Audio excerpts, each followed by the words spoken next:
Art and literature എന്നുള്ള sem 1 DSC പേപ്പറിലെ first മൊഡ്യൂളിലുള്ള തിയറി പോർഷൻസ് ആണ് നമ്മൾ നോക്കാൻ പോകുന്നത്. ഫസ്റ്റ് മൊഡ്യൂളിനകത്ത് ടൈറ്റിൽ എന്ന് പറയുന്നത് റൊമാൻറ്റിസിസത്തിനെ കുറിച്ചാണ്.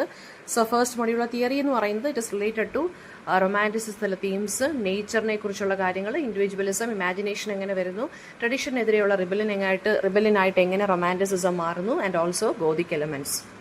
ആൻഡ് ഈ ഒരു ഓഡിയോയ്ക്കകത്ത് മൊഡ്യൂൾ 2-ലുള്ള തിയറി പോർഷനും കൂടി ഞാൻ ആഡ് ചെയ്യുന്നുണ്ട്. അതായത് realism and the pre Raphaelites. അതിനകത്ത് theme realism in literature and art, social criticism, emotional identity, external and internal reality. ഇത്രയും കാര്യങ്ങളാണ് നമ്മൾ ഈ ഓഡിയോയ്ക്കകത്ത് ഡിസ്കസ് ചെയ്യാൻ പോകുന്നത്.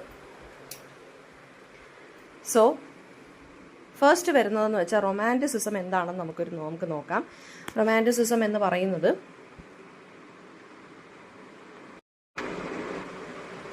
Late 18th and mid 19th സെഞ്ച്വറിയിൽ വന്ന ഒരു ഐഡിയയാണ് റൊമാൻറ്റിസിസം എന്ന് പറയുന്നത്. ഇമോഷന്, ഇൻറ്റ്യൂഷന്, ഇമാജിനേഷന് ഇമ്പോർട്ടൻസ് കൊടുക്കുന്നു, അല്ലാതെ റീസണിനല്ല ഇവർ ഇമ്പോർട്ടൻസ് കൊടുക്കുന്നത്. നേച്ചറിനെ ടീച്ചറായിട്ടാണ് ഇവർ കൺസിഡർ ചെയ്യുന്നത്. നേച്ചറിനെ ഒരു വളരെ സേക്രഡ് ആയിട്ടുള്ള അല്ലെങ്കിൽ ഒരു ഡിവൈൻ ആയിട്ടുള്ള നമ്മുടെ സോളിൻ്റെ ഒരു മിററായിട്ടാണ് ഇത് കാണുന്നത്.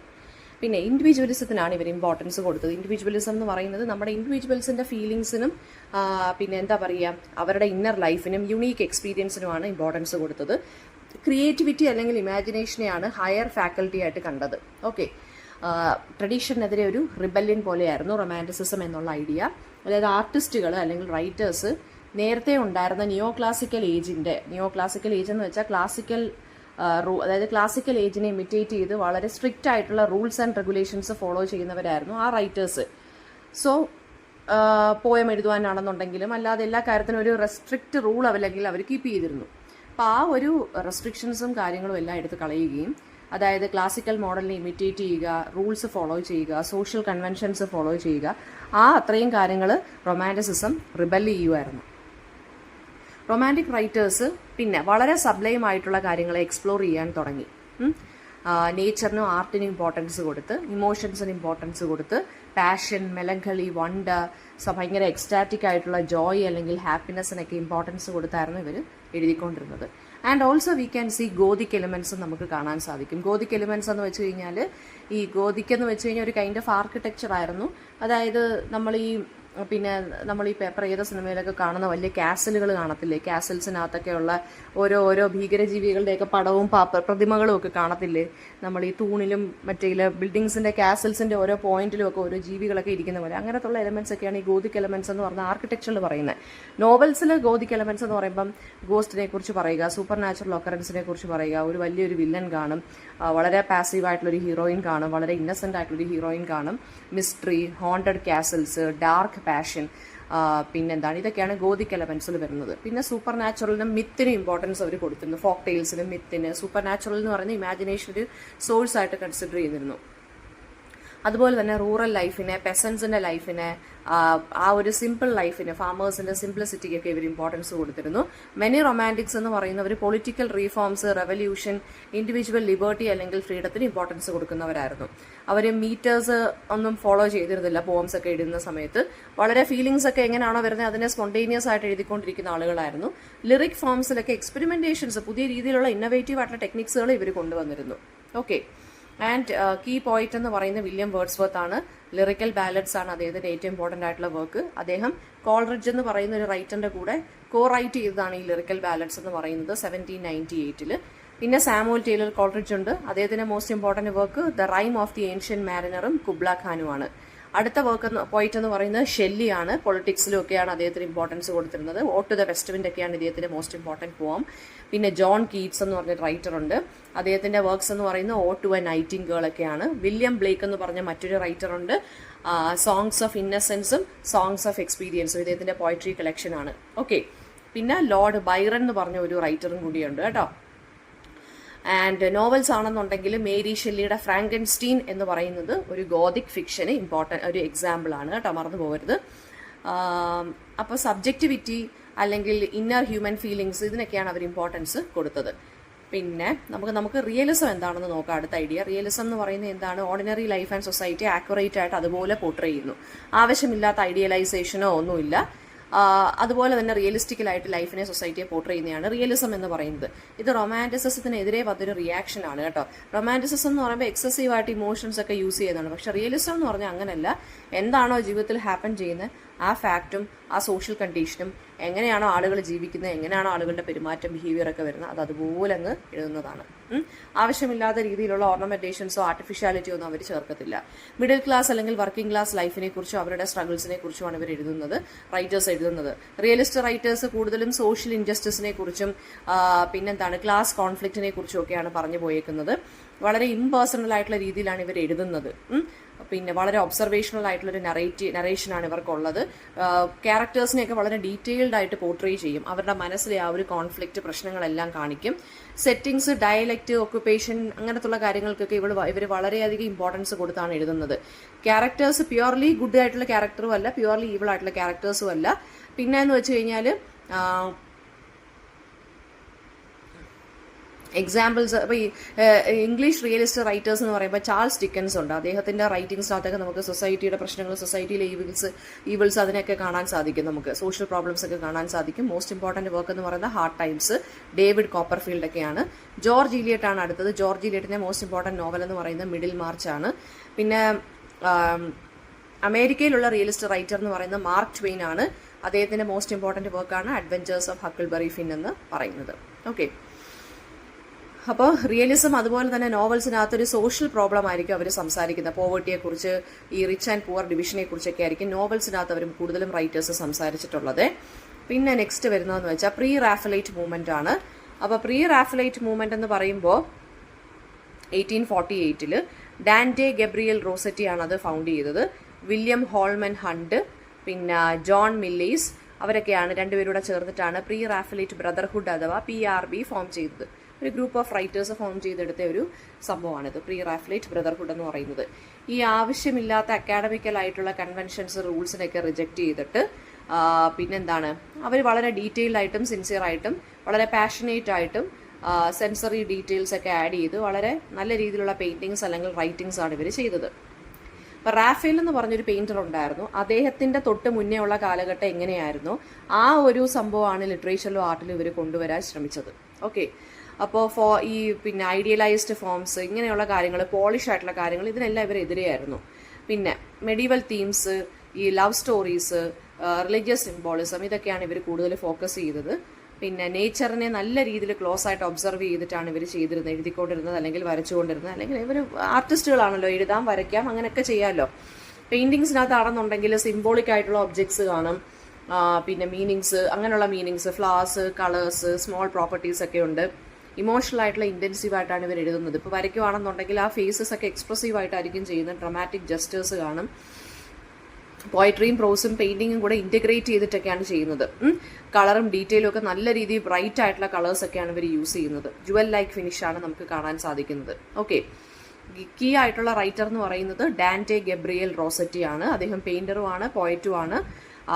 ഏറ്റവും ഇമ്പോർട്ടൻ്റ് ആയിട്ടുള്ള പോം എന്ന് പറയുന്നത് അദ്ദേഹത്തിൻ്റെ ദ ബ്ലെസ്സഡ് ഡാമസൽ എന്നാണ്. അദ്ദേഹത്തിൻ്റെ മോസ്റ്റ് ഇമ്പോർട്ടൻറ്റ് പെയിൻറ്റിങ് എന്ന് പറയുന്നത് the beloved. Okay, and another important artist ആണ് ഇത് സ്റ്റാർട്ട് ചെയ്ത ജോൺ മില്ലേസ്. അദ്ദേഹത്തിൻ്റെ മോസ്റ്റ് ഇമ്പോർട്ടൻറ്റ് വർക്ക് ഒഫീലിയ ആണ്.